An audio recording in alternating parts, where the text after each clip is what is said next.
आकाशवाणी नागपूर. मेधा नांदेडकर आपल्याला प्रादेशिक बातम्या देत आहे. ठळक बातम्या.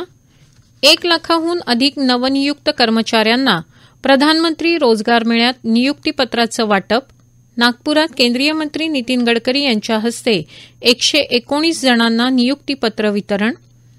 महाराष्ट्राचे माजी मुख्यमंत्री आणि काँग्रेसचे ज्येष्ठ सदस्य अशोक चव्हाण यांचा पक्ष सदस्यत्वाचा राजीनामा. 2 दिवसात पुढील राजकीय भूमिका जाहीर करणार. राज्यातल्या शासकीय रुग्णालय आणि वैद्यकीय महाविद्यालयांमध्ये आमूलाग्र बदल घडवून आणण्यासाठी आशियाई विकास बँकेनं 4,000 कोटी रुपये केले मंजूर. आणि 4G सॅच्युरेशन प्रोजेक्ट मिशन 500च्या माध्यमातून मोबाईल नेटवर्क नसणाऱ्या देशातील 31,000 गावखेड्यांना 4G सेवा देणार. बीएसएनएल महाराष्ट्र आणि गोवा परिमंडळाचे मुख्य महाव्यवस्थापक रोहित शर्मा यांची नागपूरमध्ये माहिती. तरुणांना आपली क्षमता दाखवण्याची समान संधी मिळावी यासाठी सरकार निश्चित कालावधीत भरती प्रक्रिया पूर्ण करण्याचा प्रयत्न करत असल्याचं पंतप्रधान नरेंद्र मोदी यांनी म्हटलं आहे. त्यांनी आज रोजगार मेळाव्याअंतर्गत केंद्र सरकारच्या विविध आस्थापनांमध्ये नव्यानं भरती झालेल्या 1 लाखाहून अधिक उमेदवारांना व्हिडिओ कॉन्फरन्सिंगच्या माध्यमातून नियुक्तीपत्रांचं वाटप केलं तेव्हा ते बोलत होते. सरकारनं भरती प्रक्रिया पारदर्शक केली असल्याचं त्यांनी म्हटलं. 2014 पासून सरकार तरुणांना देशाच्या विकास प्रक्रियेत सहभागी करून घ्यायचा प्रयत्न करत असल्याचं त्यांनी नमूद केलं. सरकारच्या प्रयत्नांमुळे देशात तरुणांसाठी नवीन क्षेत्र निर्माण होत असून यात सरकारच्या नवीन अभियानांमुळे रोजगार आणि स्वयंरोजगाराच्या संधी तयार होत असल्याचं त्यांनी सांगितलं. भारतात आता तिसरी मोठी स्टार्टअप इकोसिस्टीम असून देशात जवळपास 1.25 लाख स्टार्टअप असल्याचं मोदी यांनी म्हटलं. स्टार्टअप तरुणांसाठी मोठ्या प्रमाणात रोजगाराच्या संधी निर्माण करत असल्याचं त्यांनी नमूद केलं. या दशकाच्या अखेरपर्यंत भारतीय रेल्वेचा संपूर्ण कायापालट होणार असल्याचं त्यांनी सांगितलं. चांगल्या कनेक्टिव्हिटीमुळे अर्थव्यवस्थेत सर्वांगीण प्रगती होत असल्याचं सांगून ते म्हणाले की यामुळे नवीन व्यवसाय आणि पर्यटन वाढ होण्यासाठी मदत मिळत आहे.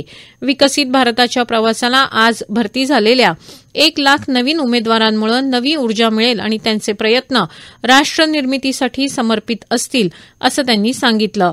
केंद्र सरकारच्या कार्मिक विभागाच्या नव्या वास्तूची कर्मयोगी भवनच्या पहिल्या टप्प्याची पायाभरणी यावेळी पंतप्रधानांनी केली. देशभरात 47 ठिकाणी हा रोजगार मेळावा आयोजित करण्यात आला होता.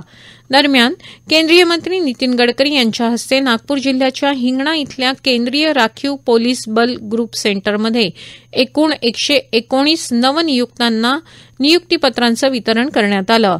प्रधानमंत्री रोजगार मेळाव्यात गोरगरीब, कष्टकरी, सामान्य जनता या समाज घटकांना सेवा देण्याचं काम शासकीय कर्मचाऱ्यांवर असतं. ही सेवा नवनियुक्तांकडून घडावी अशी अपेक्षा गडकरी यांनी आज व्यक्त केली.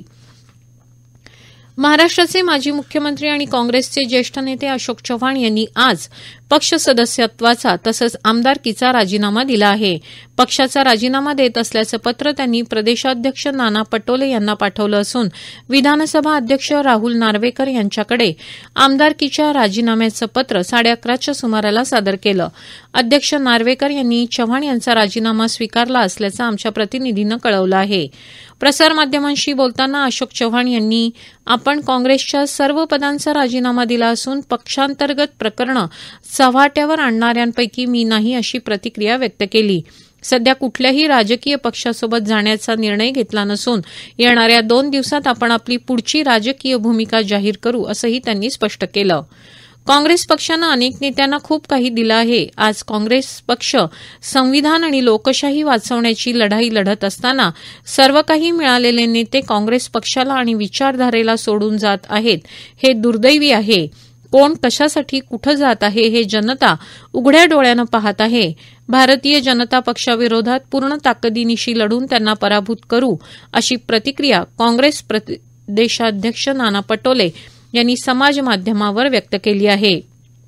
दरम्यान सर्वच पक्षांचे चांगले आणि बडे नेते आमच्या संपर्कात असून आगे आगे देखो होता है क्या असं सूचक वक्तव्य उपमुख्यमंत्री देवेंद्र फडणवीस यांनी मुंबईत केलं.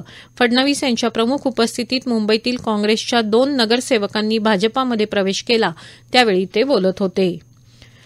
रिपब्लिकन पक्षाचे राष्ट्रीय अध्यक्ष केंद्रीय सामाजिक न्याय राज्यमंत्री रामदास आठवले यांनी आज भाजपाचे राष्ट्रीय अध्यक्ष खासदार जे.पी. नड्डा यांची भेट घेतली. लोकसभा निवडणुकीच्या पार्श्वभूमीवर महाराष्ट्राच्या राजकीय घडामोडींवर यावेळी उभय नेत्यांमध्ये चर्चा झाली. महाराष्ट्रात रिपब्लिकन पक्षाला लोकसभेच्या किमान 2 जागा देणं आवश्यक आहे. शिर्डी हा राखीव मतदारसंघ रिपब्लिकन पक्षाला मिळाला पाहिजे ही कार्यकर्त्यांची आग्रहाची मागणी असल्याबाबत या भेटीत आठवले यांनी नड्डा यांना दिली. आकाशवाणी नागपूरच्या प्रादेशिक वृत्त विभागात कंत्राटी तत्वावर अर्धवेळ वार्ताहर नियुक्त करण्यासाठी पात्र उमेदवारांकडून अर्ज मागवण्यात येत आहे. या संदर्भातील माहिती प्रसारभारती.gov.in/pb वॅकन्सी या सदराखाली उपलब्ध असून विहित नमुन्यातील अर्ज rnu2013nagpur@gmail.com या ईमेलवर येत्या 17 फेब्रुवारीपर्यंत पाठवता येतील. राज्यातल्या शासकीय रुग्णालय आणि वैद्यकीय महाविद्यालयांमध्ये आमूलाग्र बदल घडवून आणण्यासाठी आशियाई विकास बँकेनं 4,000 कोटी रुपये मंजूर केले आहे. त्यापैकी पहिल्या टप्प्यात 1,200 कोटी रुपये उपलब्ध करून देण्यात येत आहेत. राज्यातल्या आकांक्षित जिल्ह्यांमध्ये अद्ययावत आणि दर्जेदार जिल्हा रुग्णालयं उभारण्यासाठी हा निधी खर्च करण्याचे निर्देश मुख्यमंत्री एकनाथ शिंदे यांनी आज दिले. सुरुवातीला धाराशिव जिल्ह्यात सर्व सुविधायुक्त 500 खाटांचं अद्ययावत जिल्हा रुग्णालय उभारण्याची तात्काळ कार्यवाही करण्याच्या सूचनाही त्यांनी दिल्या. हवामान. नागपूर ग्रामीणमधील काही गावांमध्ये काल अवकाळी पावसासोबतच गारपीट झाल्यानं पिकांना फटका बसला. पालकमंत्री आणि उपमुख्यमंत्री देवेंद्र फडणवीस यांनी शेतकऱ्यांना मदतीचं आश्वासन दिलं आहे. शनिवारपासून विदर्भात अवकाळी पाऊस आणि गारपीट सुरू आहे. ग्रामीणमधील पांजरी लोधीमध्ये गारा पडल्या. दरम्यान हवामान खात्यानं आजही नागपूर, भंडारा आणि गोंदियासह विदर्भातील अन्य काही जिल्ह्यात हलका पाऊस पडण्याची तर गडचिरोली, चंद्रपूर, वर्धा आणि विदर्भात अन्यत्र हवामान कोरडं राहण्याची शक्यता वर्तवली आहे. गोंदिया जिल्ह्यात काल वादळी वाऱ्यासह अवकाळी पाऊस झाला. या पावसाचा सर्वाधिक फटका अर्जुनी, मोरगाव तालुक्याला बसला असून भुरशीटोला परिसरात मका पिकाचं मोठं नुकसान झालं आहे. आत्मनिर्भर भारत अभियानाअंतर्गत 4G सॅच्युरेशन प्रोजेक्ट मिशन 500च्या माध्यमातून मोबाईल नेटवर्क नसणाऱ्या देशातील 31,000 गावखेड्यांना 4G सेवा देण्याचं काम बीएसएनएलवर सोपवलं असून पंतप्रधान नरेंद्र मोदी यांच्या डिजिटल इंडिया मिशन अंतर्गत जलद इंटरनेट सेवा पुरवून केंद्र आणि राज्य सरकारच्या विविध कल्याणकारी योजनांचा जनतेला लाभ मिळावा यासाठी बीएसएनएल प्रयत्नशील राहणार असल्याची माहिती बीएसएनएल महाराष्ट्र आणि गोवा परिमंडळाचे मुख्य महाव्यवस्थापक रोहित शर्मा यांनी आज नागपूरमध्ये पत्रकार परिषदेत दिली.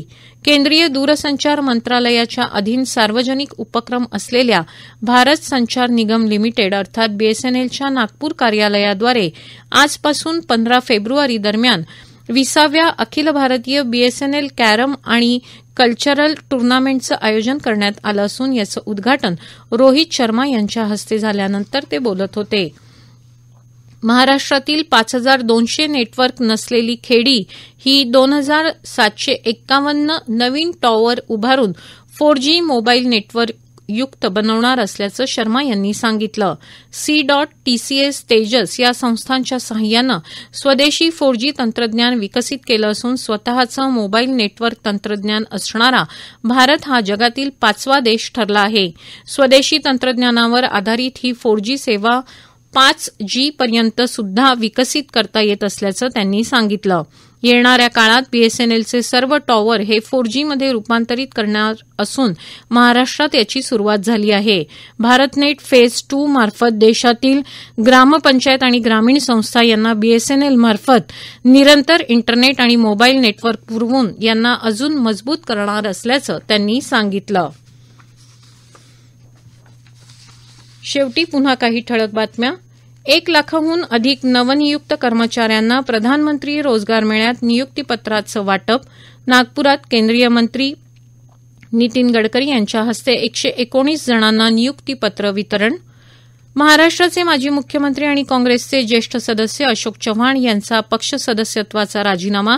2 दिवसात पुढील राजकीय भूमिका जाहीर करणार. राज्यातल्या शासकीय रुग्णालय आणि वैद्यकीय महाविद्यालयांमध्ये आमूलाग्र बदल घडवून आणण्यासाठी आशियाई विकास बँकेनं 4,000 कोटी रुपये केले मंजूर. आणि 4G सॅच्युरेशन प्रोजेक्ट मिशन 500च्या माध्यमातून मोबाईल नेटवर्क नसणाऱ्या देशातील 31,000 गावखेड्यांना 4G सेवा देणार. बीएसएनएल महाराष्ट्र आणि गोवा परिमंडळाचे मुख्य महाव्यवस्थापक रोहित शर्मा यांची नागपूरमध्ये माहिती.